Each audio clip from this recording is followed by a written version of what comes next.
अब एकैचोटि अस्तिको क्लासलाई हल्का रिपिट गर्छु ल म। यदि तपाईँहरूलाई पढ्ने इच्छा छैन अथवा यहीँ टुङ्गौँ जस्तो फिल हुन्छ भने हामी त्यो गर्न सक्छौँ। गाह्रो टपिक छ, हतार गर्नु हुँदैन, हतार गरेर फाइदै छैन है। एकदमै बुझ्ने तरिकाले अगाडि बढौँ। एक्जाममा हरेक सेमेस्टरमा यो क्वेसनहरू सोधेका छन्। गाह्रो छ है, गाह्रो इन द सेन्स कि धेरै अलिक ठुलो भए तापनि गाह्रो भयो। ल लास्ट क्लासमा जो हुनुहुन्थेन उहाँहरूलाई चाहिँ म अझ अलिकति क्लियर गर्न खोज्छु। अब जो हुनुहुन्छ उहाँहरूलाई अझ पनि बेटरै होला, रिपिट हुन सक्छ। घरमा पनि यसरी हेरिदिनु होला है। क्वेसन ब्याङ्कहरू पनि हेर्नुहोस्। क्वेसन ब्याङ्क एकदमै इम्पोर्टेन्ट छ। हाम्रो पूर्वाञ्चल युनिभर्सिटीमा म्याक्सिमम क्वेसनहरू रिपिट भइरहेको हुन्छन्। त्यही भएर क्वेसन ब्याङ्क चाहिँ हेर्दै गर्नुहोस्। कुनै टपिक कुनै क्वेसन हामीले मिस गऱ्यौँ अथवा सल्भ गर्न जानेनौँ भने सेयर गरिहाल्नु, किनभने हामीले गर्नुपर्ने हो। ल अब हामीले के कुरा पढाएको थियौँ भन्दाखेरि योभन्दा अघिल्ला क्लासहरूमा चाहिँ हाइड्रोलिक स्ट्रक्चर जस्तै हेडवर्क हो। यो च्याप्टर भनेको हेडवर्क पढ्ने हो। हेडवर्क भनेको के हो त भन्दाखेरि कुनै पनि दुई किसिमको हेडवर्क पढ्यो। कुनै पनि वाटरको हेड बिल्डअप गर्नलाई भनेको वाटरको डेप्थ बढाउनको लागि जुनै पनि स्ट्रक्चर बनाइन्छ त्यसलाई हामी हेडवर्क्स भन्छौँ। अब त्यसका सब्सिडियरी स्ट्रक्चर्सहरू त्यो गाइड ब्याङ्कदेखि लिएर एप्रोच च्यानल्सहरू लिएर स्लुइस गेटहरू पनि थिए भने जुन मेन स्ट्रक्चर्सहरू वेयर ब्यारेजहरू पनि थिए, ड्यामहरू पनि थिए। ठिक छ। ड्यामहरू कतिखेर बनाउँदो रहेछ भन्दाखेरि स्टोरेज टाइप अफ हेडवर्कमा। स्टोरेज भनेको पानीलाई जम्मा गरेर एउटा लङ ड्युरेसनसम्म एउटा हायर डेप्थसम्म पानीलाई स्टोर गर्नु पर्यो भने हामीले ड्याम बनाउँछौँ। वेयर अथवा ब्यारेज कतिखेर बनाउँछौँ भन्दाखेरि जुन बेला हामीलाई कम ड्युरेसनको लागि पानी स्टोरेज गर्नुपर्ने हुन्छ अथवा पानीको लेभल डेप्थ कम हुन्छ, त्यस्तै कन्डिसनमा चाहिँ हामी ब्यारेज अथवा वेयर बनाउँछौँ। अर्को यसको मेन डिफरेन्स के छ त भन्दाखेरि नर्मली ब्यारेज अथवा वेयर हामी हेर्न जाने भनेको वेयर हो। बागमतीमा जान्छौँ, बागमती इरिगेसनमा जान्छौँ। त्यो वेयरमा जाँदाखेरि चाहिँ हामीले के देख्छौँ भन्दाखेरि बागमती खोलालाई डाइभर्ट गर्नको लागि वेयर बनाइएको छ। भनेपछि स्टोरेज टाइप अफ हेडवर्क र डाइभर्जन टाइप अफ हेडवर्क दुई किसिमको हेडवर्क हामीले पढेका छौँ। स्टोरेज टाइप अफ हेडवर्क हुँदाखेरि हामी ड्याम जस्ता स्ट्रक्चरहरू बनाउँछौँ भने डाइभर्जन टाइप अफ हेडवर्क हुँदाखेरि हामी ब्यारेज अथवा वेयरहरू बनाउँछौँ है। कहिलेकाहीँ सर्ट नोट्समा आइरहेको हुन्छ, त्यही भएर टर्म्सहरू म टाइम एन्ड अगेन रिपिट गरिरहेको हुन्छ है त। अब यो स्ट्रक्चर्सहरू बनाइसकेपछि यो स्ट्रक्चर्सहरू फेल हुने सम्भावना के छन्, कुन कुन फोर्सले गर्दाखेरि यस्ता हाइड्रोलिक स्ट्रक्चरहरू फेल हुन्छ। नर्मली हामी तीन चारवटा केसहरू पढ्यौँ, त्यसमा सबैभन्दा बेसिक अथवा मोस्ट इम्पोर्टेन्ट दुईटा रिजन छ जसले गर्दाखेरि हाम्रो हाइड्रोलिक स्ट्रक्चरहरू फेल हुन्छ है। पहिलो रिजन के हुनसक्छ त हाम्रो हाइड्रोलिक स्ट्रक्चर फेल हुने भन्दाखेरि अन्डरमाइनिङ अथवा पाइपिङ भनेर पढ्यौँ हामीले है। अन्डरमाइनिङ भनेको के हो त भन्दा अपस्ट्रिममा पानीको लेभल धेरै हुन्छ, डाउनस्ट्रिममा पानीको लेभल कम हुन्छ। अपस्ट्रिमबाट पानी बग्दै बग्दै बग्दै डाउनस्ट्रिमतिर जान्छ। त्यो जाने बेलामा उसले के गरिदिन्छ त भन्दाखेरि त्यो आफूसँगै माटोलाई पनि बगाएर चाहिँ उसले डाउनस्ट्रिमसम्म लिएर जान्छ। त्यो बिस्तारै बिस्तारै माटो बगाउँदै जाँदाखेरि उसले टनेलिङ जस्तो गर्छ। त्यहाँ खाल्डो पाल जस्तो च्यानल्सहरू बनाइन्छ जसले गर्दाखेरि ओभरअल स्ट्रक्चर नै के भयो त अब भल्नरेबल भयो, त्यो फेल हुन सक्ने सम्भावना भयो। त्यो एउटा रिजन हुनसक्छ। अर्को रिजन के हो त कुनै पनि हाइड्रोलिक स्ट्रक्चर फेल हुने भन्दाखेरि पानी चाहिँ सिपेज भएर पर्मिएबल सोइलकै कुरा गर्दैछौँ हामी यहाँ। पानी सिपेज भएर जब जमिनभित्र जान्छ, जमिनभित्र गएको पानीले के गर्छ इक्वल्ली चारैतिर फोर्सलाई एक्जर्ट गर्छ। त्यो फोर्सको डिरेक्सन ल्याटरल्ली अथवा टुवर्ड्स दि अर्थ पनि हुनसक्छ र अपवर्ड डिरेक्सनमा पनि यसले के लगाउँछ त फोर्स लगाउँछ। अपवर्ड डिरेक्सनमा फोर्स लगाउँदाखेरि चाहिँ जुन हामीले हाइड्रोलिक स्ट्रक्चरहरू बनाएका छौँ, अब हाइड्रोलिक स्ट्रक्चर ड्याम र वेयर मात्रै हुँदैनन्, अरू लन्चिङ एप्रोचदेखि लिएर गाइड ब्याङ्कदेखि लिएर एप्रोच च्यानलहरू स्लुइस गेटहरू थुप्रै यस्ता स्ट्रक्चर्सहरू जुन हामीले स्ट्रक्चर्सहरू बनाएका छौँ हाइड्रोलिक स्ट्रक्चर भनेर। अब डाइभर्जन गर्नको लागि होस्, नर्मली डाइभर्जनको लागि पढ्दैछौँ हामी। त्यस्ता स्ट्रक्चरहरूलाई के गर्ने भयो त पानी तल सिपेज भएर अपलिफ्ट गरिदिने भयो, उचालिदिने भयो। उचालेपछि त्यो टपल हुन्छ। अब यही कुरा ठ्याक्कै तपाईँले 7th सेमेस्टरमा गएर हाइड्रो पावरमा पनि पढ्नुहुन्छ। हाइड्रो पावरमा तपाईँले अर्थन ड्याम र यो कन्क्रिट ड्यामहरू पढ्नुहुन्छ। त्यसको तपाईँहरूले फेलियर मेकानिजमको लागि चाहिँ कसरी रेजिस्ट गर्ने, कुन कुन फोर्सहरूलाई तपाईँहरूले क्यालकुलेसन अथवा कन्सिडर गर्ने भन्ने कुराहरू 7th सेमेस्टरमा पनि पढ्नुहुन्छ है। भनेपछि हामीले के देख्यौँ, जम्मा दुईवटा कारण, मुख्य कारण छन्। दुईवटा रिजनले गर्दाखेरि चाहिँ हाइड्रोलिक स्ट्रक्चरहरू फेल हुन सक्छ भन्ने कुरा देख्यौँ। अब त्यसपछि हामीले यहाँ तीनवटा थ्योरी लेखिरहेछौँ अथवा थ्योरीको नामहरू दिइरहेछौँ।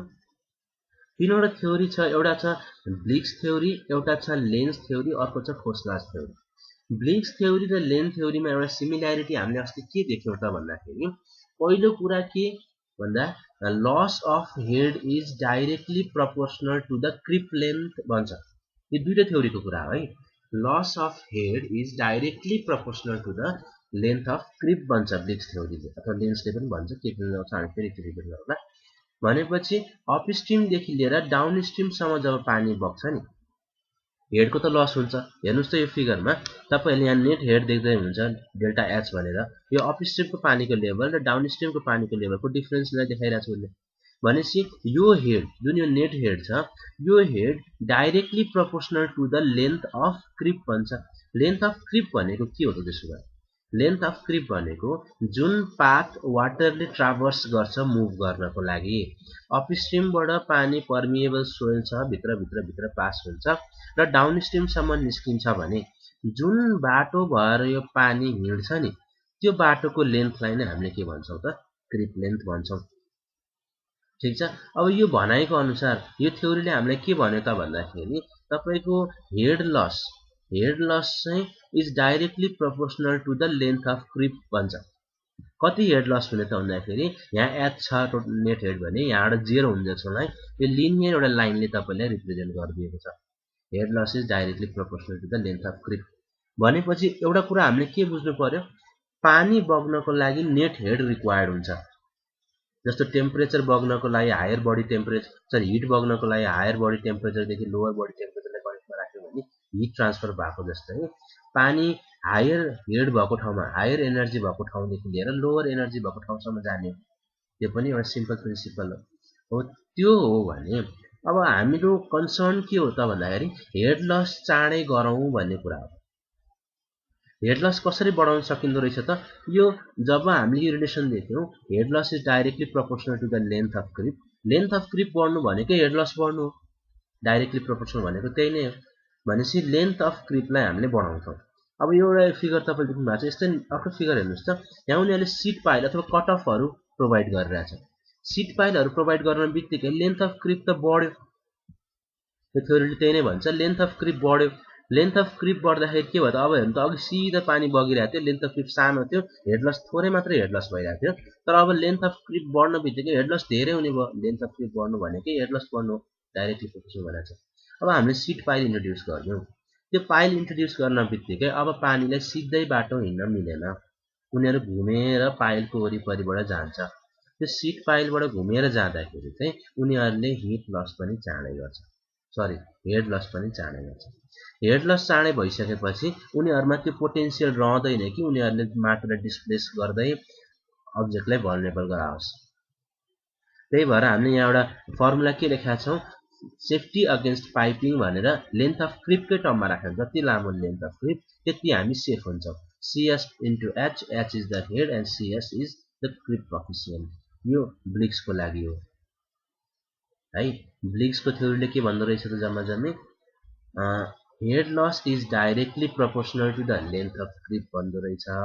यदि तपाईँहरूलाई धेरै हेड लस गराउनु छ भने तपाईँले लेन्थ अफ क्रिपलाई पनि बढाउनु पर्यो।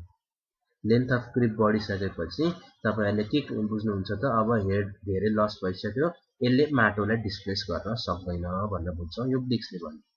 अब लेन्स र ब्लिक्समा डिफ्रेन्ट के छ त भन्दाखेरि लेन्सले चाहिँ के यो लेन्थ निकालेको है, क्रिप लेन्थ निकालेको। यो फिगर अस्ति पनि हामीले त्यति कुरा गरेका थियौँ फिगरमा, फेरि एकचोटि म कुरा गर्छु। लेन्थ अफ क्रिप कसरी क्याल्कुलेट गर्ने रहेछ त? जुन बाटो पानी हिँड्यो त्यसकै लेन्थ नै हाम्रो के हो त? लेन्थ अफ क्रिप हो। भनेपछि लेन्थ अफ क्रिप भनेको अहिले केसमा के भयो त? एबाट यहाँ तल पानी गएपछि एरोले वाटरको वे देखाइरहेछ हामीलाई। यहाँबाट पानी सुरु भयो, यताबाट पानी गयो D1 तल झऱ्यो, फेरि माथि आयो D1 नै आयो, D1 प्लस D1 भयो लेन्थ। यताबाट फेरि यहाँसम्म पुग्यो L1 भयो, फेरि यहाँबाट तल गयो D2, फेरि D2, त्यसपछि यहाँ L2, फेरि D3 भनेपछि L1 equal to D1 plus D1 plus L plus D2 plus D2 plus L2 plus D3। यो भनेको टोटल लेन्थ अफ क्रिप हो है। क्रिप भनेकै जुन बाटो भएर पानी मुभ गर्छ that is the length of creep. अब यो माथिको फिगरले हामीलाई के रिप्रेजेन्ट गरिरहेछ त भन्दाखेरि ट्याक्कै यो पोइन्टमा हेड लस के छ डाइरेक्टली प्रोपोर्सनल टु लेन्थ छ यहाँ कति d1 टाइम्स घट्ने भयो यहाँ पुग्दाखेरि त्यही हेड लस अब d2 2d टाइम्स त्यो फेरि लाइनले पनि रिप्रेजेन्ट गरेर यहाँ पनि घटिरहेछ है यहाँ पनि घटिरहेछ फेरि यहाँ पनि यति ठ्याक्कै घट्ने भयो यहाँ पनि घट्ने भनेपछि यो सिट पाइल नराख्दाखेरि डाइरेक्टली सरर लाइन हामीले ताने थियौँ अघिसम्म भने सिट पाइल राख्दाखेरि हेड लस के भयो त तुरुन्तै यहाँ घटेको देख्थ्यो जति हेड लस भयो उति कम हुने भयो उनीहरूको एनर्जी हेड लस कम हुन बित्तिकै माटो डिस्प्लेस गर्न सक्दैन पानीमा भनेपछि सिट पाइललाई इन्ट्रोड्युस गर्दाखेरि हामीलाई के बेनिफिट देख्यो त हेड लस चाँडै भएको देखियो यो भयो ब्लिक्सको थ्योरी अब ब्लिक्सको थ्योरीमा र लेन्सको थ्योरीमा एउटा मात्रै के फरक छ त भन्दाखेरि ब्लिक्सले चाहिँ irrespective with the horizontal and vertical creep vertical र होरिजेन्टल क्रिप उसले केही खासै कन्सर्न देखाएको छैन उसले लेन्थ अफ क्रिप निकाल्नको लागि सिधै भर्टिकल पनि d1 जोडेकै छ होरिजेन्टल पनि l1 l2 पनि जोडेकै छ भनेपछि उसले भर्टिकल र होरिजेन्टल क्रिपमा कुनै डिस्क्रिमिनेसन गरेको छैन इन केस अफ ब्लिक्स थ्योरी तर लेन्सको कुरा गर्ने हो भने लेन्सले के भन्छ त भन्दा पानीको हेड त लस हुन्छ भर्टिकल क्रिप गर्दा होरिजेन्टल क्रिप गर्दाखेरि पानीको हेड त ड्रास्टिकली लस हुने नै रहेछ तर जति भर्टिकल क्रिपमा लस हुन्छ नि त्यति होरिजेन्टल क्रिपमा लस हुँदैन भन्छ अथवा होरिजेन्टल क्रिपमा हेड लस 1/3 टाइम्सले मात्रै हुन्छ भन्छ जति भर्टिकलमा चाहिँ डाइरेक्ट भयो 100% नै भयो हेड लस भने यसमा 33% मात्रै हेड लस हुन्छ भनेर भन्छ लेन्सले त्यही भएर उसले के गरिदिएको त भन्दाखेरि सेम प्रोसेस हो सेम फर्मुला हो सेम लेन्थ हो उसले के मात्रै डिफरेन्स निकालिदिएको छ के मात्रै फरक गरिदिएको छ त भन्दा अब जुन ठाउँमा हामीले होरिजेन्टल क्रिप देखाउनु पर्ने छ त्यो ठाउँमा हामीले नयाँ एउटा फ्याक्टरलाई इन्ट्रोड्युस गर्नुपर्ने छ 1/3 भनेर ठिक छ यो 1/3 किन इन्ट्रोड्युस गर्नु पर्यो त अकर्डिङ टु लेन उसले के भन्छ त भर्टिकल क्रिपमा चाहिँ हेड लस हो डाइरेक्टली प्रोपोर्सनल हुन्छ तर होरिजेन्टल क्रिपमा चाहिँ अन्ली 33% मात्रै के हुन्छ त हेड लस हुन्छ भनेर भन्यो त्यही भएर चाहिँ उसले यो नयाँ लेन्थ अफ क्रिपको फर्मुला दियो अब यो एक्जाममा यिनीहरू सोध्दैन हामीले यो भनेको कन्सेप्ट वाइज मात्रै हो रिक्वायर्ड भएको कन्सेप्ट क्लियर गर्नको लागि मात्रै अब यसपछि जान्छौँ खोस्लास थ्योरी चाहिँ इम्पोर्टेन्ट छ खोस्ला थ्योरी चाहिँ इम्पोर्टेन्ट हामी चाहिँ यहाँ पनि पुगेको थियौँ अस्ति म त्यतिर हल्का फेरि रिपिट गर्दैछु खोस्लास थ्योरी इम्पोर्टेन्ट छ अब खोस्लाको थ्योरी र अघि बाँकी पढेका दुईटा सिक्वेन्स थ्योरीमा डिफरेन्स के छ त भन्दाखेरि मेजर डिफरेन्स भनेको के हो त भन्दा योभन्दा अगाडिका दुईटा थ्योरीमा हामीले के भनेको थियौँ जुन बाटो पानी हुन्छ त्यो बाटो क्रिप लेन्थ हो भन्छ अब बाटो डिफाइन गर्दाखेरि जुन क्रिपको लाइन जुन उनीहरूले डिफाइन गर्यो लेन्स र ब्लिक्सले उनीहरूले के भनेको छ एउटा टर्म के युज गरेको छ भन्दाखेरि बटम प्रोफाइल भन्ने टर्म युज गरेको छ उनीहरूले भन्नुको अर्थ तपाईँले फिगरहरूलाई चाहिँ राम्ररी हेर्नुहोस् त यो फिगरहरूमा हामीले जुन यो एरो सानो एरोले रिप्रेजेन्ट गरिरहेको छौँ नि यो सानो एरोले के रिप्रेजेन्ट गरिरहेको छ भन्दाखेरि कुन पाथबाट पानी बग्छ भन्ने कुरा चाहिँ रिप्रेजेन्ट गरिरहेको छ हजुर हजुर हजुर छ ए मैले त्यो जिमेलको रेकर्डिङ गरेको छैन मेरो पर्सनल मैले ल्यापटपमै रेकर्डिङ गरिरहेको छु होइन म तपाईँलाई त्यो लिङ्क पठाइदिन्छु ल आजको क्लासको रेकर्डिङको नभए मिल्छ भने म भिडियो नै पठाइदिन्छु है पछि रेफरेन्स पनि हुन्छ तपाईँहरूले नोट डाउन गरे बेटर हो भ्याउनु भएको छैन भने भिडियो चाहिँ रेकर्डिङ चाहिँ पाउनुहुन्छ ल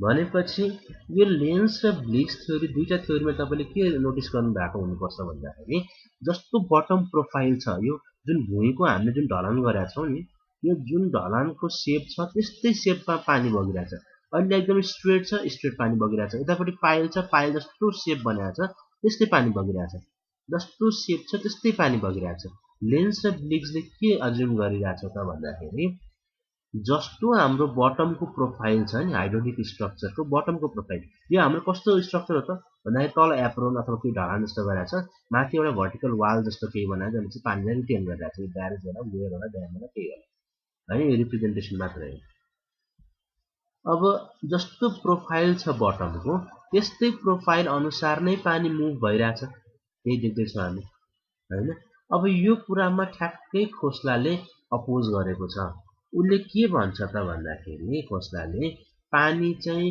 जस्तो बटम कन्टुर छ बटम प्रोफाइल छ त्यस्तो चाहिँ बग्दैन भन्छ According to Khosla water does not creep along the bottom contour भन्छ bottom contour जस्तो उ बग्दैन भन्छ खोस्लाले के भनेको छ त भन्दाखेरि पानी चाहिँ हामीले सोइल मेकानिक्समा पढाएको थियो नि सीपेज थ्योरी भनेर हो सीपेज थ्योरीमा हामीले स्ट्रिम लाइन र इक्विपोटेन्शियल लाइनको जुन फ्लो नेट बनाएको थियौँ हो त्यो फ्लो नेटलाई फलो गरेर चाहिँ पानी बग्छ भनेको छ खोस्लाले ठीक छ खोस्लाले के भन्छ जस्तो बटम प्रोफाइल छ बटम कन्टुर जस्तो पानी बग्दैन कि फ्लो नेट बनाएर स्ट्रिम लाइन र इक्विपोटेन्शियल लाइनको एउटा जुन नेट फर्मेसन हुन्छ त्यसको बेसिसमा चाहिँ बल्ल यो के गर्छ त फ्लो हुने काम गर्छ भनेर भनेको छ अब त्यो जस्तो योभन्दा अगाडि हामीले जुन लेन्स थ्योरी र ब्लिक्स थ्योरी पढ्यौँ त्यसमा त सिम्पल क्रिप लेन्थ जोडेरै आउने थियो L1, L2, D1, D2 जोड्दाखेरि हामीले क्रिप लेन्थ निकाल्थ्यौँ क्रिप लेन्थ निकालेपछि त्यो क्रिप लेन्थको बेसिसमा हामीले यहाँ यो CS एउटा कुनै फ्याक्टर लिन्थ्यौँ फोर्सको हो कि के हो जो नेचर अफ सोइलको रेस्पेक्टमा अनि एचको रेस्पेक्टमा थाहा हुन्थ्यो टोटल लेन्थ कति चाहिन्छ भन्ने कुरा थाहा भइसकेको थियो हामीलाई CS पनि यहाँ कन्स्टेन्ट छ एच भनेको हेड त हामीले त्यहाँ फिल्डको प्यारामिटर थाहा भइहाल्छ क्रिप लेन्थको भ्यालु निस्किन्थ्यो अनि क्रिप लेन्थ निस्किसकेपछि कति डेप्थमा पाइल गाड्ने कतिवटा पाइल गाड्ने कति लामो चाहिँ हामीले एप्रोनको ढलान गर्नुपर्छ भन्ने कुरा त्यतिकै देखिन्थ्यो तर अब जब खोस्लाले हामीलाई के भन्यो त भन्दाखेरि यो क्रिप लेन्थ अथवा जुन फ्लो छ वाटरको त्यो बटम प्रोफाइल जस्तो बटम कन्टुर जस्तो नभएर फ्लो नेट बनाएर बग्छ भनेपछि त अब हामीले फ्लो नेटलाई सल्भ गर्नुपर्ने भयो हैन सिधै क्रिप लेन्थ निकाल्न त हामीले सकेनौँ कति भित्र पाइल गाड्ने कति लामो पाइल राख्ने त्यो कुरा त हामीले जानेनौँ त्यही भएर चाहिँ अब यो ल्याप्लेसियन इक्वेसनबाट हामीले सल्भ गर्नुपर्छ भनेर भनेको छ खोस्लाले के भनेको छ जति पनि फ्लो नेटहरू बन्छ फ्लो नेटबाट पानी जान्छ त्यो भनेको ल्याप्लेस इक्वेसनले दिन्छ हामीलाई त्यसको सल्युसन ल्याप्लेसको इक्वेसनको सल्युसन गऱ्यो भने चाहिँ बल्ल हामीले कति डेप्थमा पाइल गाड्ने कति डिस्टेन्समा पाइल गाड्ने एप्रोनको लेन्थ कति लामो राख्ने भन्ने कुराहरू निस्किन्छ भनेको छ खोस्ला तर त्यो कुराहरू चाहिँ हामीले गर्नु पर्दैन खोस्लाले के गरिदियो हामीलाई सिम्प्लिफाइड गरिदियो एउटा कुनै पनि कम्प्लेक्स फिगर जस्तो तपाईँले स्क्रिनमा देख्नुहुन्छ यो एउटा कम्प्लेक्स ड्यामको फिगर हो यो ड्याम कम्प्लेक्स फिगरमा तपाईँले के देख्नुहुन्छ अप स्ट्रिममा ड्यामले पानी रिटेन गरिरहेछ डाउन स्ट्रिममा पानीको लेभल सानो छ तीनटा पाइल राखेको छ जुन यो फिगर हामीले देखिरहेछौँ यो फिगरमा उसले के गरिदियो त यसले एकदमै सिम्प्लिफाइड गरिदियो पानीको मोसन त हामीले यसकै रेस्पेक्टमा चाहिँ यसको इक्वेसनलाई सल्भ गर्नुपर्ने हो वास्तवमा तर उसले के गर्यो यो कम्प्लेक्स फिगरलाई उसले एकदमै सिम्प्लिफाई गरेर यस्तो किसिमको फिगर बनाइदिएको छ है यस्तो किसिमको फिगरलाई उसले कसरी रिप्रेजेन्ट गरेको छ जस्तो यो फिगर र यो फिगरलाई चाहिँ साइमल्टेनियसली हेरौँ यहाँ माथि ड्यामको वाल छ तलपट्टि एप्रोनको केही थिक कन्क्रिटिङ छ त्यसमा तलपट्टि पनि हामीले पाइलहरू 1 2 3 गरेर राखेका छौँ यस्तो स्ट्रक्चरलाई उसले बनाएर कस्तो दियो त भन्दा सिम्पल लाइनले फ्लोरलाई रिप्रेजेन्ट गर्यो त्यसैगरी पाइललाई पनि उसले लाइनले रिप्रेजेन्ट गर्यो यो अपस्ट्रिमको पाइल होला यो इन्टरमिडिएट पाइल होला यो डाउनस्ट्रिम पाइल होला यो तीनटा पाइललाई उसले के सिम्पल एउटा फिगरले चाहिँ रिप्रेजेन्ट गरिदिएको छ ठीक छ यो तीनवटै पाइललाई उसले सेपरेटली एउटा अपस्ट्रिम पाइपलाई छुट्टै एउटा कन्सिडरेसन देखाएको छ इन्टरमिडिएट पाइपलाई उसले छुट्टै कन्सिडरेसन देखाएको छ र डाउनस्ट्रिमलाई उसले छुट्टै वर्क गरेको छ फर्मुलाहरूलाई जब यो तीनटै फर्मुला उसले वर्कआउट गर्यो अब हामीले ल्याप्लेसियन इक्वेसन फलो गर्नु परेन यस्तो जुन उसले फर्मुला सिम्पल फर्मुला हामीलाई दिएको छ अपस्ट्रिम पाइपको लागि के गर्ने इन्टरमिडिएटको लागि के गर्ने डाउनस्ट्रिमको लागि के गर्ने र उसले individual equations for every pile उसले दिएको छ अब यो इक्वेसनले दिने के हो त यो इक्वेसन हामीलाई किन चाहिएको हो भन्दाखेरि जति पनि यहाँ तपाईँले पोइन्ट देख्दै हुनुहुन्छ E1 C1 D1 भनेर सबैमा EC र D भन्ने टर्म CD भन्ने टर्महरू युज गरिरहेको छ These are the most vulnerable अथवा critical point for design of hydraulic structure. Hydraulic structure मा यी जुन पोइन्ट्सहरू हामीले E, C र D ले रिप्रेजेन्ट गरिरहेका छौँ नि यी पोइन्ट्सहरू चाहिँ प्रेसर नाप्नको लागि युज गर्ने पोइन्ट्सहरू हुन् यी पोइन्ट्सहरूको आधारमा नै हामीले चाहिँ यो अपलिफ्ट प्रेसर कति आउँछ अथवा पाइपिङको लागि कस्तो प्रेसर देखिरहेछ त्यो कुराहरू क्याल्कुलेट गर्न सक्छौँ हामीले यही पोइन्ट E, C र D भनेको यो तीन पोइन्ट हरेक पाइपको लागि तीनवटा पोइन्ट एकदमै इम्पोर्टेन्ट पोइन्टहरू हुन् हामीलाई एक्जाममा सोध्दाखेरि यही तीनवटा पोइन्टमा कुन कति प्रेसर आइरहेछ निकाल भन्न सोध्छ एक्जाममा सोध्ने त्यही नै हो अब तपाईहरुलाई एक्जाममा तीनवटै पाइल दिँदाखेरि अलिकति लेन्दी हुन सक्ला हैन त्यसैले कहिले दुईटा मात्रै पाइल दिन्छ दुईटा मात्रै पाइल दिएर चाहिँ सबै क्याल्कुलेसन गर्नुस् भन्छ। कहिलेकाहीँ चाहिँ के गर्छ भन्दाखेरि इन्टरमिडिएट पाइल मात्रै सिङ्गल सोधेको छ। अपस्ट्रिम डाउनस्ट्रिम सिङ्गल सोधे मलाई थाहा छैन, तर इन्टरमिडिएट पाइल मात्रै पनि सिङ्गल सोधेको छ है। त्यो सिङ्गल सोध्छ, त्यसमा तपाईँले क्याल्कुलेट गर्नुपर्ने यही ई, सी र डी भन्ने तीनवटा पोइन्टको चाहिँ प्रेसर क्याल्कुलेट गर्नु पर्यो तपाईँहरूले। त्यो प्रेसर क्याल्कुलेट गर्ने अनि त्यो प्रेसरकै करेक्सन्सहरू छन्। अनि किन करेक्सनहरू आवश्यकता भयो त्यो पनि हामी डिस्कस गर्छौँ। करेक्सन्सहरू गर्नुपर्ने हुन्छ। भने तपाईँले एक्जाममा सोध्ने क्वेसन के भन्छ भन्दाखेरि find the corrected pressure on the critical point of the hydraulic structure given below भनेर तपाईँले फिगर तपाईँलाई दिएको छ है। त्यो क्रिटिकल पोइन्ट्सहरूमा तपाईँहरूले के निकाल्नु पर्ने हुन्छ त, यसको प्रेसर कति हुन्छ भन्ने कुराहरू निकाल्नु। अब करेक्टेड प्रेसर निकाल भन्छ है। अब यो करेक्टेड भन्ने टर्म किन आएको हो, किन माथिको फिगर हेरौँ। यो फिगर हेर्दाखेरि तपाईँले के देख्नुहुन्छ त भन्दा यो जुन फ्लोरको थिकनेस छ, यो फ्लोरको थिकनेस त के सर्टेन टी भन्ने उसले रिप्रेजेन्ट गरिरहेछ, ठिक छ। यो फ्लोर टी भन्ने थिकनेस छ। यतापट्टि पनि अब एकचोटिमा दुईटा तीनटा पाइल हामीले एकैचोटि देखिरहेछौँ र केही हदसम्म यहाँ स्लोपिङ वाल्सहरू पनि लगाएको छ। अब अर्को स्ट्रक्चरमा अझ राम्रो स्लोपिङ देखिन्छ भनेपछि जति पनि स्ट्रक्चर्सहरू एक्चुअल फिजिकल्ली प्रेजेन्ट छ त्यसलाई उसले नेग्लेक्ट गरिरहेछ। जस्तै यो फिगरलाई कम्पेयर हेर्ने हो भने तलको फ्लोरको थिकनेस उसले नेग्लिजिबल ल्याएको छ, एउटा लाइनले रिप्रेजेन्ट गरिरहेछ। भनेपछि हामीले एकचोटि प्रेसर निकालिसकेपछि हाम्रो पहिलो कन्सिडरेसन त पहिलो करेक्सन के हुन्छ त भन्दाखेरि जुन यो थिकनेसलाई हामीले नेग्लेक्ट गरिरहेछौँ त्यो थिकनेसले गर्दाखेरि केही चेन्जेसहरू आउँछ, केही करेक्सन्सहरू आउँछ जुन हामीले करेक्सन गर्नुपर्ने हुन्छ पहिलो कुरा। दोस्रो कुरा हेरौँ त, एकचोटिमा यहाँ तीनवटै पाइल छ। कुनै पनि स्ट्रक्चर फिल्डमा बनाउँदाखेरि एकचोटिमा तीनवटै पाइल देखिरहेछौँ भने यो पाइल ल मानुस इन्टरमिडिएट पाइलको कुरा गरौँ, यो पाइलमा कति पानी बग्ने भन्ने कुरा त यो पाइलले डिस्टर्ब गर्ने हुन्छ। भनेको अर्थ यदि यो अपस्ट्रिम पाइल नहुँदो हो भने यसमा धेरै पानी आउला, र अपस्ट्रिम पाइल भएको कारणले गर्दा यहाँ कम पानी आउँछ। Same in case of downstream pile पनि यो दुवै पाइल नहुँदाखेरि यसमा धेरै पानी आउँथ्यो होला, यहाँसम्म आइपुग्थ्यो होला। तर दुईटा पाइलले गर्दाखेरि यसलाई केही इन्टरफेरेन्स त भइरहेछ, इन्टरफेयर त गरिरहेछ यसको पानी आउनलाई। भनेपछि दोस्रो हाम्रो जुन कन्सिडरेसन हुन्छ अथवा करेक्सन हुन्छ त्यो हुन्छ म्युचुअल इन्टरफेरेन्सको लागि। किनभने जति पनि फर्मुला हामी युज गरिरहेछौँ नि त्यसमा एउटा पाइललाई एकचोटि कन्सिडर गरिरहेछ। एकचोटिमा एउटा मात्रै पाइल कन्सिडर भएको कारणले गर्दाखेरि अर्को पाइलले यसमा कस्तो किसिमको इफेक्ट देखाउँछ भन्ने कुरा हामीलाई थाहा छैन, त्यो फर्मुलाले दिँदैन। त्यही भएर त्यो इफेक्टको लागि हामीले फेरि के गर्नुपर्छ त करेक्सन गर्नुपर्ने हुन्छ। दुईटा करेक्सन देखियो, एउटा थिकनेसको लागि एउटा इन्टरफेरेन्सको लागि। र फाइनली अर्को करेक्सन भनेको हेरौँ त यो सबै यो एप्रोनहरू यो फ्लोरहरू यो हाइड्रोलिक स्ट्रक्चर फ्लोरहरू सबै एउटा स्ट्रेट लाइनले रिप्रेजेन्ट गरिरहेछ अथवा होरिजेन्टल लाइनले रिप्रेजेन्ट गरिरहेछ। वाट इफ यो लाइनहरू होरिजेन्टल नभएर इन्क्लाइनमा आइदिएको स्ट्रक्चर छ भने कस्तो हुन्छ त, त्यसले के कस्तो इफेक्ट देखाउँछ त, त्यसलाई पनि हामीले कन्सिडर गर्नु पर्यो। तर फर्मुला त उसले होरिजेन्टल लाइन मात्रै बनाएर दिएको छ। भनेपछि हाम्रो तेस्रो करेक्सन के हुन्छ भन्दाखेरि इन केस इफ क्वेसनमा तपाईँहरूलाई स्लोपिङ स्ट्रक्चर दिएको छ, स्लोप भएको स्ट्रक्चर दिएको छ भने त्यस्तो कन्डिसनमा हामीले स्लोपको लागि पनि करेक्सन गरेको देख्नु पर्यो। भनेपछि अल एन्ड अल खोस्लाको थ्योरी सल्भ गर्नलाई हामीले त्यो कम्प्लेक्स ल्याप्लेसियन इक्वेसन्सहरू सल्भ गर्नु परेन। खोस्लाले जुन हामीले सिम्पल फर्मुलाहरू दिएको छ त्यही फर्मुलाको बेसिसमा हामीले के गर्छौँ त इक्वेसन अथवा प्रेसरहरू क्याल्कुलेट गर्छौँ। अब त्यो प्रेसर क्याल्कुलेट गरिसकेपछि जति पनि एजम्पसन छन्, थिकनेस अफ फ्लोरको एजम्पसन होला अथवा एकचोटिमा एउटा मात्रै पाइल लिएर फर्मुला बनाएको एजम्पसन होला अथवा जुन होरिजेन्टल फ्लोरको केसहरू छन् यो तीनवटा केसलाई चाहिँ हामीले करेक्सनमा कन्सिडर गर्नुपर्छ। फ्लोरको थिकनेस भयो भने कति करेक्सन गर्ने हैन, इन्टरफेरेन्सको लागि कति करेक्सन गर्ने र स्लोपिङ फ्लोरको लागि कति करेक्सन गर्ने भन्ने कुरा हामीले कन्सिडर गर्नुपर्छ।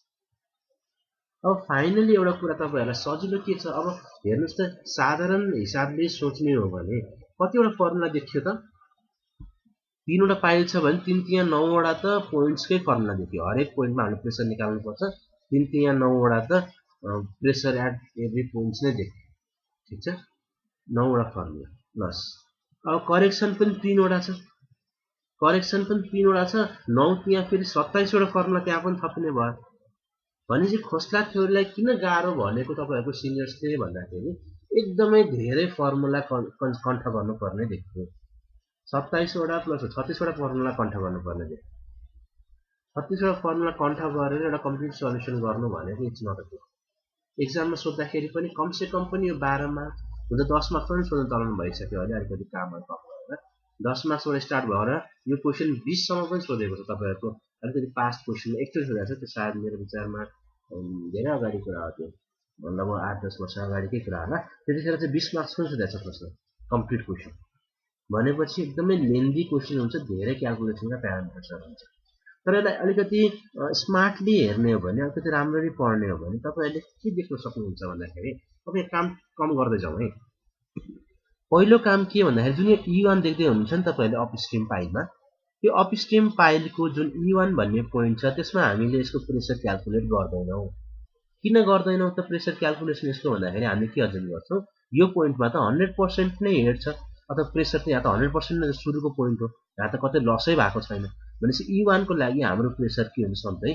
100% नै हुन्छ ठीक छ अब लास्ट पोइन्टमा जाउँ यो C भन्ने पोइन्ट यो C भन्ने पोइन्ट फेरि हामी कसरी कन्सिडर गर्छौं त यो लास्ट पोइन्ट हो यसपछि हेड एकदमै जेरो हुन्छ नल हुन्छ जेरै हुन्छ भनेर यो ठाउँको प्रेसर हामीले जेरो मान्छौं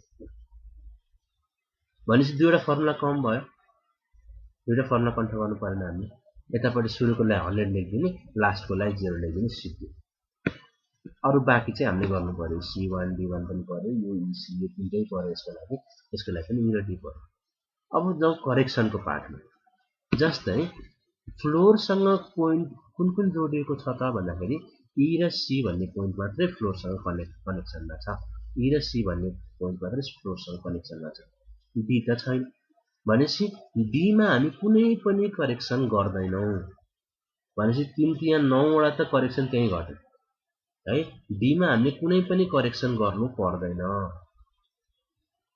ठीक छ अब बाँकी काम भनेको चाहिँ depending upon the nature of question नै हो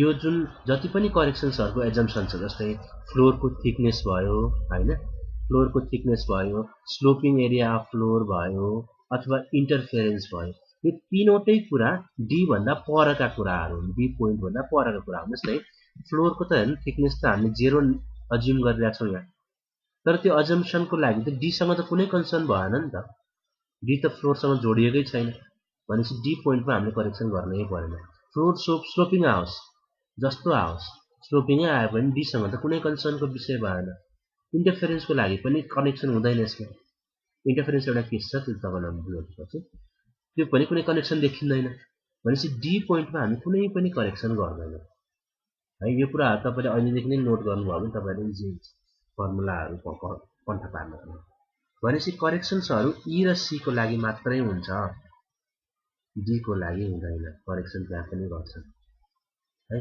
अरु थुप्रै ठाउँमा फर्मुलाहरु घट्ने कन्डिसनहरु छ हामी यदि स्मार्टली पढ्यौं टु दी पोइन्ट पढ्यौं म तपाईहरुलाई सक्भर सिम्प्लिफाइड तरिकाले पढाउने कोसिस गर्छु तपाईहरुले बुझ्ने तरिकाले पढाउन खोज्छु खासै गाह्रो हुँदैन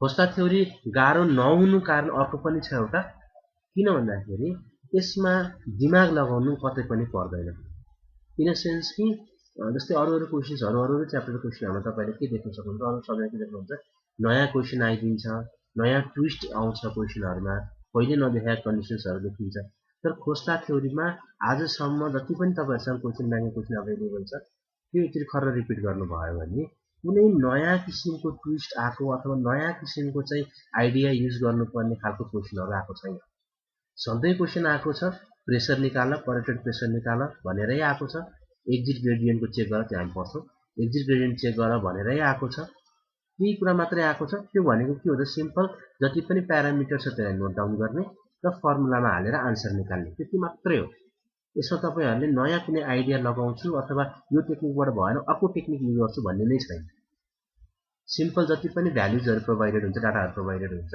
त्यो भ्यालुलाई ठ्याक्कै फर्मुलामा इनपुट गर्ने र इनपुट गरेका फर्मुलाहरु तपाईहरुले युज गरे भने आन्सर निस्किनै आउँछ केही गाह्रो हुँदैन भनेपछि स्मार्टली हेर्ने हो भने यो चाहिँ पास गर्नको लागि बेस्ट न्युमेरिकल हो है किन भन्दाखेरि यति सजिलै यति ठुलो न्युमेरिकल यति धेरै मार्क्स आउँदैन सजिलो छ यो यदि बुझेर पढ्ने हो भने हामी कोसिस चाहिँ गर्छौं अब फर्मुलातिर लागौं फर्मुलामा तपाईले यहाँ नोटिस गर्नुभयो होला मैले सुरुमा डाउन स्ट्रीमबाट फर्मुला सुरु गर्दा चाहिँ पाइल एट डाउन स्ट्रीम किन यसको रिजन पनि आउँछ म तपाईलाई भन्छु डाउनस्ट्रिमको फर्मुला अथवा तपाईले यहाँ प्यारामिटर जुन देखिरहनु भएको छ नि एउटा ल्याम्डा भनेर देखिरहनु भएको छ अथवा अल्फा भनेर देख्नुहुन्छ यो थ्रु आउट द च्याप्टर तपाईलाई अल्फा र ल्याम्डा नै भेट्नुहुन्छ र सबैको लागि फर्मुला यही नै हो अल्फा भनेको b/d b भनेको यहाँ फिगरमा हेर्न सक्नुहुन्छ तपाईहरुले फ्लोरको लेन्थ फ्लोर भनेको जुन पोइन्टबाट हाम्रो फ्लोर स्टार्ट भएको छ त्यो फ्लोर देखि लिएर जुन हाम्रो लास्ट एन्डिङ पोइन्ट छ फ्लोरको त्यो नै हाम्रो के हो त फ्लोरको लेन्थ हो b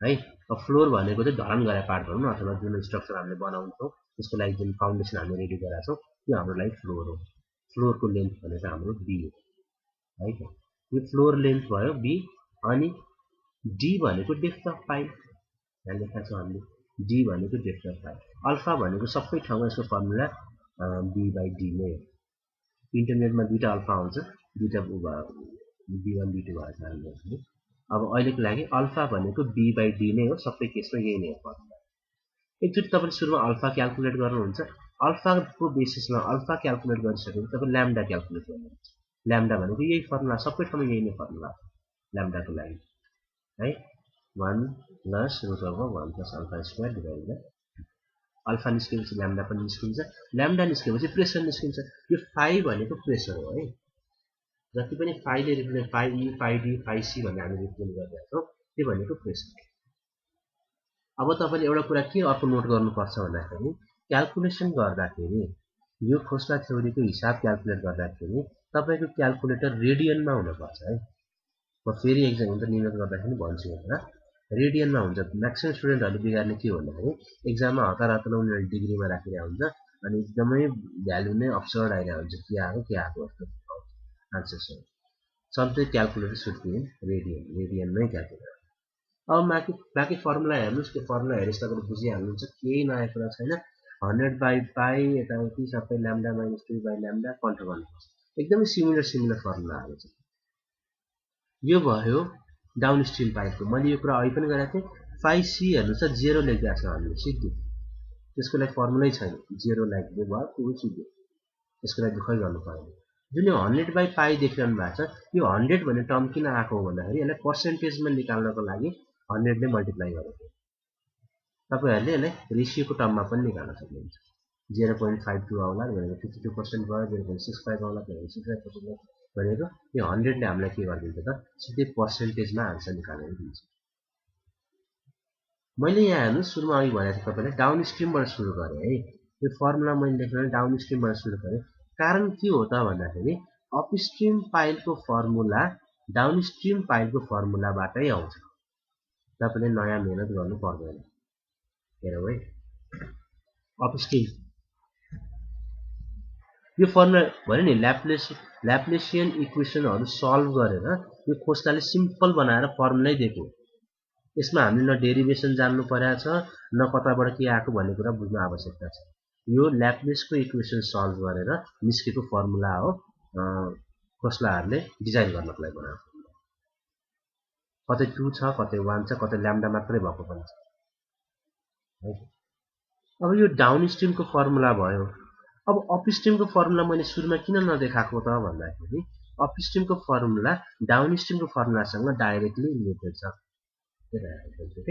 हेर्नुस् त माथिको फर्मुला त छँदै नै छ यसलाई अहिले कन्सिडर नगरौँ जुन यो अपस्ट्रिम फर्मुलाको जुन छ नि डी को फर्मुला निकाल्नु पर्यो सी को फर्मुला निकाल्नु पर्यो ई को हामीले लेखेको छैन है फर्मुला कारण के हो त अपस्ट्रिमको ई को पोइन्टको प्रेसर भनेको 100% नै अज्युम गर्छु भनेपछि फर्मुलै चाहिएन आवश्यकतै भएन ई को भ्यालु भनेको सिधै 100% भयो सिद्धि अब अघि हामीले जुन डाउनस्ट्रिममा चाहिँ फर्मुला लेखेका थियौं यो सर्टेन भ्यालु यो सर्टेन फर्मुला हो यो यसकै रेस्पेक्टमा हामीले अपस्ट्रिमको पनि फर्मुला लेख्न सक्छौं त्यही भएर मैले डाउनस्ट्रिमको फर्मुला सुरुमा इन्ट्रोड्युस गराएको कारण थियो है हेर्नुस् त फाइ डी 1 100 माइनस फाइ यो जुन फाइ डी को फर्मुला छ यो फाइ डी भनेको यो फर्मुला हो डाउनस्ट्रिमको फर्मुला हो यसमा फरक पनि छ के डिफरेन्स छ भन्दिन्छु हैन तपाईलाई यो कन्ट्रोल गर्न झन् नहुनु पर्ने यदि भइहाल्यो भने तपाईले यो फर्मुला नि युज गर्नुहुन्छ यो फर्मुलाको डिराइभ गरेर लिएर आएको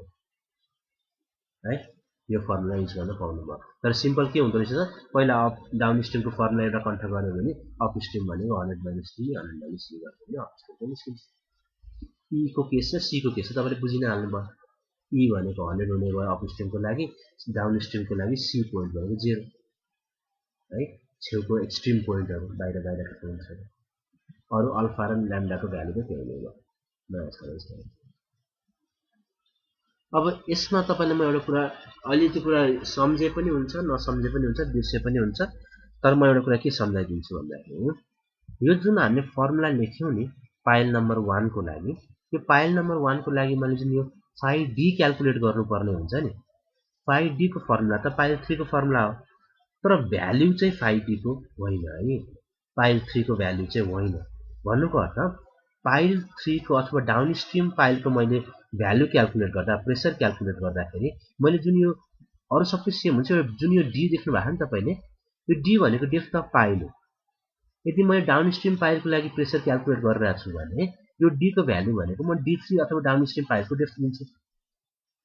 तर म यही फर्मुला यदि पाइल 1 को लागि युज गरेर जुन यहाँ युज गर्नुपर्ने देखिरहेछ, जुन यो पाइल 1 को लागि मैले यही फर्मुला युज गर्नु पर्यो भने मैले त्यो केसको लागि जुन यो अल्फा निकाल्छु नि, अल्फा अथवा ल्याम्डा निकाल्छु, यो अल्फाको लागि जुन यो डी युज गरिरहेको छु नि, यो डी चाहिँ फेरि अपस्ट्रिमको हो है। फरक चाहिँ त्यहाँ छ। फर्मुला तपाईले कन्ठ गर्नु चाहिँ परेन, फर्मुला सेम नै हो, तर जुन भ्यालु तपाईले युज गर्नुहुन्छ, यदि अपस्ट्रिमको लागि युज गर्दै हुनुहुन्छ भने अपस्ट्रिमकै पाइलको डेप्थको भ्यालु युज गर्नु पर्यो, डाउनस्ट्रिम पाइलको लागि प्रेसर निकाल्दै हुनुहुन्छ भने डाउनस्ट्रिमकै पाइलको लागि डेप्थ युज गर्नुपर्छ। यो हामी फेरि न्युमेरिकलमा पुरा कन्सिडर गर्छौं, 1 by 1 पोइन्टहरुलाई कन्सिडर गर्छौं। ठीक छ, अपस्ट्रिम र डाउनस्ट्रिम पाइल काम यति हो। यसमा तपाईलाई दुईटा कुरा के राम्रो भयो त भन्दाखेरि E1 भन्ने पोइन्टको तपाईले प्रेसरको लागि फर्मुला छैन, कन्ठ गर्नु परेन। त्यसैगरी सी भन्ने पोइन्ट जुन लास्ट पोइन्ट छ त्यसको लागि पनि हामीलाई फर्मुला छैन, त्यो सिधै 0 हुन्छ है। यो दुईटा कुरा कन्सिडर गर्नु। अब इन्टरमिडिएट पाइल, तीनवटा पाइलमा चाहिँ इन्टरमिडिएट पाइल मैले एक्जाममा भनेको छु तपाईहरुलाई, कहिलेकाहीँ चाहिँ अपस्ट्रिम र डाउनस्ट्रिम पाइल मात्रै दिन्छ है। एक्जाममा टाइम नभएको कारणले गर्दा अथवा क्वेशनको कभरेज कम गर्नको लागि, वेटेज कम गर्नको लागि कहिलेकाहीँ दुईटा मात्रै पाइल दिइरहेको हुन्छ। कहिलेकाहीँ के गरिदिन्छ भन्दाखेरि इन्टरमिडिएट मात्रै पाइल पनि दिइरहेको हुन्छ। जस्तै इन्टरमिडिएट तपाईले फिगर देखेर बुझ्नु भइसक्यो, यहाँ अलिकति के भन्दा बढी फर्मुलाहरु छन्। एक त ई, सी र डी तीनवटाको लागि फर्मुला छ, यहाँ सी र डी तीनटैको लागि फर्मुला छ। अर्को कुरा के देखियो भन्दाखेरि अल्फा अघिदेखि एउटा मात्रै क्याल्कुलेट गर्नु परिरहेको थियो, अल्फा यहाँ दुईटा क्याल्कुलेट गर्नु परिरहेको छ। किन?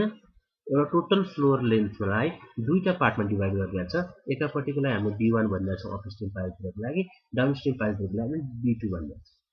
भनेपछि त्यो B1 B2 हुन बित्तिकै अल्फा पनि दुईटा देखियो, दुईटा हुँदो रहेछ। अघि नै सबै कुराहरू ल्याप्लेसको इक्वेसन सल्भ गरेर खोस्लाले सिम्प्लिफाइड फर्ममा हामीलाई दिएको हो डिजाइन गर्नको लागि है। यदि हामीले यो फर्मुला कसरी डिराइभ भयो, कसरी लिएको छ यो प्यारामिटर्सहरू, अल्फाको भ्यालु किन डी बाई डी नै रह्यो अथवा ल्याम्डा भनेको किन यो फर्मुला बन्यो, +1 कताबाट आयो, यी कुराहरू तपाईलाई बुझ्नु छ भने यसलाई हामीले के गर्नुपर्ने हुन्छ त ल्याप्लेसियन इक्वेसन सल्भ गर्नुपर्ने हुन्छ, जुन हाम्रो लागि आवश्यकताको विषय हो है। ल भनेपछि यहाँ B1 र B2 दुईटा प्यारामिटर देखिन बित्तिकै एउटा अल्फा 1 देखिँदो रहेछ, अर्को अल्फा 2 देखिँदो रहेछ हैन। दुईटा प्यारामिटर अल्फा 1 र अल्फा 2 हुन बित्तिकै एउटा ल्याम्डा छ, यहाँ ध्यान दिनु है। एउटा ल्याम्डा तपाईले 1 र 2 डिभिजन गर्न पाउनुहुन्छ, तर 99.9% रूपमा के छ भन्दाखेरि एउटा ल्याम्डा मात्रै छ, अर्को ल्याम्डा 1 छ है। ल्याम्डा 1 र ल्याम्डा 2 गरेको छैन, त्यसले कन्फ्युज नहुनु। हामी एउटै कुरालाई फलो गर्छौं, दुईटैहरुलाई फलो गर्नु छ। अब एउटा ल्याम्डाको फर्मुलामा प्लस छ, ल्याम्डा 1 मा माइनस छ, अरु त भित्रको सेम भयो। अनि बाँकी अरु दुईटा अगाडिका पाइल भन्दा यसमा डिफरेन्स के छ त भन्दाखेरि तीनवटाकै लागि फर्मुला हामीले युज गर्नुपर्ने छ है। अघि जस्तो हामीले ई को point in case of upstream pile 100 राख्न पाएको थियौं, सी को भ्यालु हामीले in case of downstream pile 0 राख्न पाएका थियौं, तर in case of intermediate pile यो कुनै पनि हामीसँग छुट छैन, हामी सबै कन्ट्रोल गर्नुपर्ने हुन्छ। तीनटै फर्मुला तपाईलाई याद हुनुपर्छ। These are the basic formula which you have to know by heart. अरु अप्सनै छैन। तपाईहरुलाई एक्जाममा यो कुरा लेख्नै पर्छ, यो फर्मुला याद हुनै पर्छ। अब फर्मुला जसरी याद गर्नुस्, झोकेर रटेर चोरेर गाली गरेर जसरी हुन्छ गर्नुस्, यसको अर्को उपाय छैन। एउटा उपाय के हुन सक्छ, तपाईले दुई तीनवटा मात्रै न्युमेरिकल रेगुलर प्र्याक्टिस गर्नुभयो भने सबै फर्मुला सिमिलर छ, याद हुन सक्ने सम्भावना छ। किनभने यो 100/π cos इन्भर्स त याद गर्नै परेन, बाकीका प्यारामिटर्सहरु तपाईलाई हैन। त्यो चाहिँ तपाईहरुलाई जति प्र्याक्टिस गर्दै जानुहुन्छ उति त्यो चाहिँ एउटा हुन्छ। अब हामीले अघि नै कुरा डिस्कस गरिसकेका थियौं जति पनि फर्मुला लेख्यौं नि यो फर्मुलामा हाम्रो यो जुन फ्लोर छ एकदमै पातलो अथवा थिकनेसलाई नेग्लिजिबल मानिएको छ पहिलो कुरा। अर्को कुरा के त एकचोटीमा एउटा मात्रै पाइललाई कन्सिडर गरिरहेका छौं अर्को पाइललाई हेरेकै छैन र फाइनली सबै फ्लोर हामीले होरिजेन्टल नै मानेर चाहिँ फर्मुलाहरु लेखेका छौं। यो तीनवटा कुराको तपाईले फेरि के गर्नुपर्छ त करेक्सन गर्नुपर्छ। फ्लोरको सर्टेन थिकनेस दियो भने कसरी करेक्सन गर्ने हैन एकैचोटी दुईवटा पाइल एकै ठाउँमा आएको छ भने पक्कै पनि दुईटाले केही न केही अवसर त पार्छ एक अर्थमा त्यो करेक्सन कसरी गर्ने र फ्लो स्लोपिङ आइदियो यो होरिजेन्टलमा आएर स्लोपिङ आइदियो हामी न्युमेरिकल गर्छौं है न्युमेरिकल सबै केस राखेको गर्छौं न्युमेरिकलमा चाहिँ स्लोपिङ केस पनि गर्छ स्लोपिङ आइदियो भने कसरी करेक्सन गर्ने यी कुराहरुलाई कन्सिडर गर्छौं। करेक्सन फर थिकनेस थिकनेसको लागि करेक्सन थ्योरीजहरु छन् यो पढ्नु तपाईहरु यसमा तपाईले के मैले अघि पनि भनेको थिएँ ई र सी को लागि मात्र हामीले के गर्छौं त करेक्सन गर्छौं ठीक छ ई र सी को लागि मात्र करेक्सन गर्छौं। ल हेरौँ त फर्मुला यही हो करेक्सन फर थिकनेस भनेको अब यो भनेको नि अपस्ट्रिम फाइलको लागि छुट्टै डाउनस्ट्रिम फाइलको लागि छुट्टै छैन सबैको लागि यही नै हो करेक्सन अपस्ट्रिम होस् डाउनस्ट्रिम होस् इन्टरमिडिएट होस् सबैको लागि फर्मुला यही नै हो। जुन सुरुमा हामीले निकालेको हुन्छ मानव म अपस्ट्रिमको लागि गर्दैछ अपस्ट्रिमको लागि ई को भ्यालु कति आयो अपस्ट्रिमको लागि डी को भ्यालु कति आयो र अपस्ट्रिम फाइलको डेप्थ कति छ त्यो कुरा र जुन हामीलाई ओरिजिनल क्वेशनमा देखा हुन्छ नि ओरिजिनल क्वेशनमा फ्लोरको सर्टेन थिकनेस दिया हुन्छ के 1 मिटर 1.5 मिटर के दिइरहेको हुन्छ त्यो फ्लोर थिकनेस कति छ त्यो युज गर्नुपर्छ। यो गर्दाखेरि चाहिँ हामीले के गर्छौं त करेक्सन निकाल्छौं ई को लागि निकाल्छौं सी को लागि निकाल्छौं डी को लागि पर्दैन।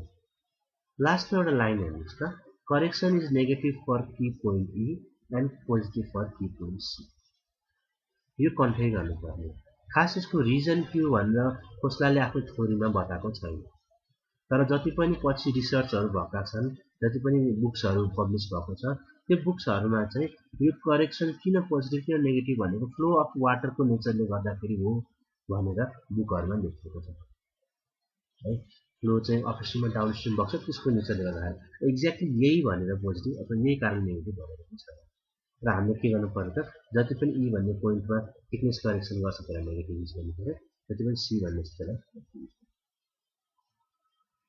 यो भयो करेक्सन फर थिकनेस। यो फिगर तपाईले हेर्नुस् यो फिगरमा तपाईलाई एउटा फर्मुलामा लाइन मात्र युज भएर एउटा फर्मुला आएको हो तर एक्चुअलमा यो लाइन नभएर थिकनेस टी भएको कारणले गर्दाखेरि यो करेक्सन हामीले युज गर्नु पर्छ। अब त्यसैगरी अर्को करेक्सन के हुन सक्छ म्युचुअल इन्टरफेरेन्स म्युचुअल इन्टरफेरेन्स यो स्लोपिङ फ्लोरको पनि केस गरेको छ म्युचुअल इन्टरफेरेन्सको लागि भन्नुको अर्थ जति पनि हामीले फर्मुलाहरु लेखेका छौं नि जति पनि फर्मुला लेखियो त्यो फर्मुलामा एकचोटीमा एउटा मात्रै पाइललाई कन्सिडर गरिरहेछ अपस्ट्रिमको फर्मुला लेख्दाखेरि अपस्ट्रिम पाइलको मात्रै फर्मुला लेखेका छ दायाँ बायाँ कुनै पाइल देखा छैन हामीले डाउनस्ट्रिम लेख्दाखेरि डाउनस्ट्रिम मात्रै पाइलको फर्मुला लेखेका छ दायाँ बायाँ अरु पाइल छ छैन हामीले कन्सिडरै गरेका छैन same in case of intermediate pile दायाँ बायाँका पाइलहरुलाई हामीले कन्सिडरै गरेका छैन भनेपछि त्यो पाइल यदि कन्सिडर नगर्ने हो भने त एक्चुअल फिल्ड भन्दा डिफरेन्ट आन्सर डिफरेन्ट भ्यालु आउने भयो किन भन्दाखेरि कुनै पनि पाइलमा कति पानी बग्छ भन्ने कुरा त अगाडि पछाडीको पाइलले गर्दाखेरि गएको अब्स्ट्रक्सन त असर त पक्कै पनि पर्छ पाइल नहुँदाखेरि सबै पानी खर्र बगेर आउँथ्यो होला तर पाइल भएको कारणले गर्दाखेरि सबै पानी आउन सकेन अब यहाँसम्म त्यो आउन नसकेपछि त के गर्नु पर्यो त केही त यसले इफेक्ट पार्ला नि केही त यसको इन्टरफेरेन्स होला नि यो पाइलमा हो त्यो इन्टरफेरेन्स हामीले फर्मुला बनाउँदाखेरि कन्सिडर गरेको थियौं। अब त्यो कुरालाई चाहिँ करेक्सनमा चाहिँ कन्सिडर गर्नुपर्ने हुन्छ। करेक्सनमा कन्सिडर गर्दाखेरि फर्मुला यो नै हो करेक्सन प्लस माइनस 19 dt अब यो 19 कसरी आयो कसरी आयो सबै कुराहरु खोज्नाले हामीलाई इम्पेरिकल फर्मुला बनाएर दिएका फर्मुलाहरु बुझाउनको लागि हामीले आफै डिराइभ गर्नु पर्छ। यसमा एउटा सानो कन्सिडरेसन छ हुन त म तपाईहरुलाई यो कुरा न्युमेरिकल सल्भ गर्दाखेरि पनि गराउँछु नगराउनु त होइन तर अहिले सम्झनको लागि म तपाईहरुलाई भन्दै छु है जस्तै यहाँ एकचोटी हेरौं त पाइल नम्बर 1 को डेप्थ डी लेखेका छौं हामीले पाइल नम्बर 2 को पनि केही सर्टेन डेप्थ होला। अब हामीले एउटा कुरा के ध्यान दिनुपर्छ भन्दाखेरि जस्तै b1 b' को फर्मुला थाहा छ यो d भनेको फर्मुला बी र स्मल डी को म तपाईलाई बुझाउँछु। बी भनेको चाहिँ फ्लोर लेन्थ त्यो पनि थाहा छ, बाँकी रह्यो बी ड्यास र बीमा समस्या छैन, डी र डी ड्यासको समस्या छ। त्यो कुरालाई हेरौँ। डी भनेको चाहिँ स्मल डी भनेको के हो भन्दाखेरि जुन डेप्थमा हामी पाइलको इफेक्ट चेक गर्दैछौँ। जस्तै म पाइल नम्बर 1 मा बसेर काम गर्दैछु, अपस्ट्रिम पाइलमा काम गर्दैछु। के काम गर्दैछु त भन्दाखेरि अपस्ट्रिम पाइलमा यो डाउनस्ट्रिममा भएको पाइलले कतिको असर पार्छ भन्ने कुरा चेक गर्दैछु है। अपस्ट्रिम पाइलमा चाहिँ इफेक्ट चेक गर्दैछु। के को इफेक्ट त भन्दाखेरि यो डाउनस्ट्रिमको पाइलको इफेक्ट। त्यो हो भने यो स्मल डी भनेको चाहिँ अपस्ट्रिम पाइलको डेप्थ हो। स्मल डी चाहिँ अपस्ट्रिम पाइलको डेप्थ हो है। अब यहाँ क्यापिटल डी को कुरा गरौँ है। क्यापिटल डी को कुरा चाहिँ के भन्दाखेरि पक्कै पनि क्यापिटल डी भनेको जुन पाइलले हामीलाई इफेक्ट देखाइरहेछ त्यो पाइलको चाहिँ इफेक्ट हो। जस्तै अहिले म पाइल 1 मै बसेर काम गरिरहेको छु, पाइल 1 मा पाइल 2 ले कस्तो असर पार्दैछ त्यो क्याल्कुलेट गर्दैछु भने क्यापिटल डी भनेको पाइल 2 को डेप्थ हो। पाइल 2 को चाहिँ डेप्थ भने मैले कहाँबाट लिनु पर्यो यो डेप्थ भन्ने कुरा तपाईले बुझ्नुपर्छ। स्टुडेन्ट 99% विद्यार्थीले बिगार्ने पोइन्ट हो यो। कहाँ कुरा के हो त भन्दाखेरि जस्तो हामीले पाइल 1 को लागि जुन यो डी निकाले यसमा कुनै पनि डाउट छैन, डी त डी नै निकाल्ने हो, डी नै लिने हो। तर पाइल 2 को लागि जुन क्यापिटल डी हामीले क्याल्कुलेट गर्छौं नि त्यो क्यापिटल डी भनेको कहाँबाट लिनुपर्छ, जुन ठाउँबाट यो पाइल 1 स्टार्ट भएको छ त्यो लेखेको छ, जुन ठाउँबाट पाइल 1 स्टार्ट भएको छ त्यो पोइन्टदेखि लिएर पाइल 2 राखेको पोइन्टदेखि अब यहाँ माथिबाट लिनुपर्ने हुन्छ पाइल 2 को त्यो क्यापिटल डी भन्ने भ्यालु चाहिँ यहाँ पनि देखाउँछ त्यही नै हो। क्यापिटल डी को भ्यालु चाहिँ माथिबाट लिनुपर्ने, तलबाट जुन जहाँबाट सुरु भएको छ त्यहाँबाट लिनु होइन कि क्यापिटल डी माथिबाट लिनुपर्ने हो। यो कुरा चाहिँ विद्यार्थीहरूले धेरै बिर्सिरहेको हुन्छ। उनीहरूले क्यापिटल डी पनि यही तलबाट लेखिरहेको हुन्छ है, यो तपाईहरुले नबिर्सिनु। क्यापिटल डी यहाँ माथि हो। हामी यो न्युमेरिकलमा नै गर्छौँ, अरु बाँकी बी विद्यार्थी तपाईले बुझ्नु हाल्नुहुन्छ। न्युमेरिकलमा नै गर्छौँ, त्यही भएर आत्तिहाल्नु पर्दैन, सम्झिन्छ सम्झिँदैन आफ्नो ठाउँमा छ। यो रेकर्डिङ भइरहेछ, पछि पनि रिकल गर्न मिल्छ, तर यो कुराहरु म फेरि पछि पनि रिपिट गर्छु। हजुर हजुर मैले अलि बुझेँ तपाईको क्वेशन। यो फेरि भन्नु त। ए ए ए जस्तै अहिले पाइल 1 को हेरौँ है। नर्मली के हुन्छ भन्दाखेरि नि जुन यो फ्लोर हामीले बनाएको छौँ अथवा फिगर क्वेशन, हजुर हजुर सुनिरहेको सुन्नुभयो तपाईले? हेलो सुन्नुभयो? सुन्या है ल। जुन क्वेशन तपाईहरुलाई एक्जाममा सोधिन्छ नि त्यो क्वेशन चाहिँ जुन यो फ्लोर हामीले बनाइरहेका छौँ नि यिनीहरुको लेभल फरक फरक बनाएर दिन्छ क्या। यो एउटै स्ट्रेट लाइनमा दिदैन उनीहरुले। यो जुन फिगर अहिले हामीले फिगर स्क्रिनमा देखिरहेका छौँ नि त्यो एउटै, जस्तै पाइल 1 पनि एउटै लेभलमा, पाइल 2 पनि एउटै लेभलमा, 3 पनि एउटै लेभलमा दिदैन तपाईलाई, डिफ्रेन्ट लेभलमा हुन्छ। नर्मली यही फिगर स्ट्यान्डर्ड फिगर हो, एक्जाममा यही फिगर यही डिट्टो यही फिगर आउँछ, धेरैचोटि आएको छ। भनेपछि यसो यो फिगरमा हेर्दा तपाईले के देख्न सक्नुहुन्छ भन्दाखेरि पाइल 1 राख्ने ठाउँ अलिकति अग्लो छ अथवा हायर एलिभेसनमा छ, पाइल 2 राख्ने ठाउँ अलिकति लोअर एलिभेसनमा छ। हामीले म्युचुअल इन्टरफेरेन्सको इफेक्ट चेक गर्दाखेरि मानौ म पाइल 1 मा बसेर काम गर्दैछु, पाइल 1 मा कस्तो इफेक्ट परिरहेछ त पाइल 2 ले गर्दाखेरि त्यो चेक गर्दैछु भने पाइल 1 को लागि जुन डेप्थ छ त्यो भनेको हाम्रो स्मल डी हुन्छ। पाइल 1 को डेप्थ भनेको हाम्रो स्मल डी हुन्छ, यसमा कुनै शंका भएन। जुन यो क्यापिटल डी भन्ने प्यारामिटर छ नि यसको भ्यालु निकाल्दाखेरि तपाईले के गर्नुपर्छ, यो ठ्याक्कै पाइल 1 को लेभललाई चेक गर्नुपर्छ के। पाइल 1 को लेभल कहाँ छ त, त्यो पाइल 1 को लेभलदेखि लिएर पाइल 2 को जमिनको पोइन्ट यो तल्लो पोइन्ट कहाँसम्म छ त यो डेप्थ तपाईले लिनुपर्ने हुन्छ, न कि त्यो तलदेखि जुन एक्चुअल साइज D2 नलिएर पाइल 1 को रेफरेन्समा चाहिँ पाइल 2 कति मुनि छ भन्ने कुरा त्यो चाहिँ हाम्रो क्यापिटल डी हुन्छ। त्यो फिगरमा पनि देखाउन खोजेको छ हेर्नुस् त। यहाँ डी लेख्दाखेरि चाहिँ ठ्याक्कै पाइलकै डेप्थ डी भनेर लेखिरहेका छौँ हामी स्मल डी, तर क्यापिटल डी लेख्दाखेरि चाहिँ यो 2 नम्बरको पाइलको डी लेखेको छैनौं। कतै माथि पोइन्टदेखि लिएर, त्यो माथि पोइन्ट भनेको जुन पोइन्टबाट यो 1 सुरु भएको छ नि त्यो पोइन्टदेखि लिएर चाहिँ पाइल 2 को मुनिसम्मको पोइन्टलाई भन्छौँ हामीले डी, क्यापिटल डी है। यो चाहिँ हामीले कन्सिडर गर्नुपर्छ एक्जाममा, यो कुरालाई नोटिस गर्नुपर्छ। भ्यालुमा त्यति फरक तलमाथि आउँदैन, तर क्वेशन चेक गर्ने आन्सर चेक गर्ने मान्छेहरूले यही नै कुरा तपाईहरुलाई हेर्छ, अनि कहाँबाट ल्याएको छ भन्ने नै हेर्छ। हामी न्युमेरिकलमा यो कुरा फेरि कुरा हेर्छौँ है। ल अन्तिम एउटा करेक्सन छ अब slope. Okay mutual interference pile 2 अब 2 को लागि 1 को लागि एउटै है कुरा त्यो खासै कन्सिडर गर्नु पर्दैन जस्तै फर्मुला सेम नै छ b ड्याश d ड्याश अब यसमा चाहिँ b को डेप्थको आधारमा लेख्नु पर्छ यो कुरा हामी फेरि गर्छौं यसमा मैले फिगर नराख्नु पर्ने थियो गल्ती गरेको छु मैले यहाँ हेर्नुस् तपाईहरुले अब यदि म पाइल 2 मा चेक गर्नु पर्यो भने पाइल 2 को लागि चाहिँ यहाँबाट डेप्थ काउन्ट हुन्छ कतै यहाँ पोइन्टबाट डेप्थ काउन्ट हुन्छ मैले स्मल डी त 2 मा हेर्नु भने स्मल डी भनेको 2 कै भयो डेप्थ तर क्यापिटल डी निकाल्दाखेरि चाहिँ यहाँबाट कति सुरु हुन्छ भनेको अर्थ जुन पोइन्टबाट पाइल 2 सुरु भएको छ त्यो पोइन्टदेखि लिएर चाहिँ पाइल 1 को डेप्थ कति छ भन्ने कुरा जोड्नु पर्छ that is capital D in case of pile number 2 यो कुराहरु फेरि रिपिट हुन्छ यदि बुझिएन भने हामी त्यहाँ कन्सिडर गर्छौं त्यहाँ यसलाई सल्भ गर्नु पर्छ है त ओके त फाइनली छ एउटा स्लोप करेक्सन यति नै पढ्छौं आज हामी यो अलमोस्ट कन्ट्रोल छैन अन्त एक्सिस ग्रेडियन्ट पनि छैन स्लोप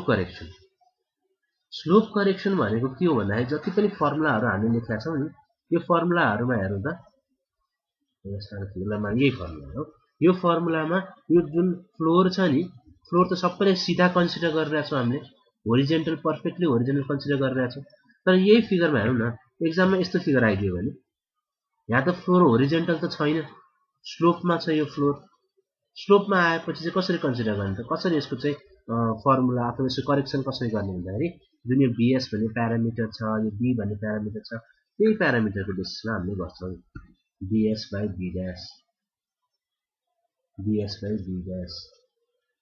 है अब यो फर्मुलाहरु तपाईले छाड्नु चाहिँ यो भ्यालुहरु चाहिँ तपाईले याद हुनुपर्छ है यो भ्यालु चाहिँ के हो त भन्दाखेरि जुन यो फ्लोरको स्लोप छ नि यो स्लोपको रेशियो के छ भर्टिकल टु होरिजेन्टल कति छ त यो त्यो नै गिवन भएको हो यो टेबलमा त्यही दिएको भर्टिकल टु होरिजेन्टलको रेशियो त्यही नै अब जति छ त्यसको जस्तो एक्जाममा तपाईले 1:3 भन्यो भने तपाईको CS को भ्यालु कति हुन्छ त 4.5 हुन्छ यो CS हो नि C ड्याश लेखेको हो CS हो CS हो नि C ड्याश लेखेको हो यसलाई करेक्सन पछि गर्नु यो C ड्याश को भ्यालु हो यो सबै C ड्याश को भ्यालु कति जस्तो 1.4 ड्याश छ भने तपाईले 1:4 ड्याश छ भने 3.3 दिनु पर्छ 1:3 ड्याश छ भने 4.5 दिनु पर्छ एक्जाममा के सोधेको थाहा छ 1:2.25 सोधेको छ यसमा के गर्ने त एकदम सही इन्टरपोलेसन पनि गर्नुपर्ने केसहरु आउँछ है एक्जाममा चाहिँ एकदमै पपुलर क्वेशन हो 1:2.25 ड्याश भनेको यो दुईटाको विचार गर्नुपर्छ अब नेक्स्ट क्लासमा म तपाईहरुलाई एउटा ग्रेडियन्टको पढाउँछु अनि त्यसपछि म तपाईहरुलाई न्यूमेरिकलको बेसिक कुराहरु सिकाउँछु न्यूमेरिकल गर्ने अनि एक दुई दिन हामी त्यो न्यूमेरिकलको बेसिक टर्म्सहरु बेसिक तरिकाहरु सिकिसकेपछि बल्ल एउटा कम्प्लिट न्यूमेरिकल गर्न गयो है आजलाई यति नै गर्छौं हामी है केही छ सोध्नुलाई भने सोध्नु है आजलाई अब म तपाईहरुलाई यो भिडियो जुन रेकर्ड भयो नि त्यो म तपाईहरुलाई ल म स्लाइडै मेल गरिदिन्छु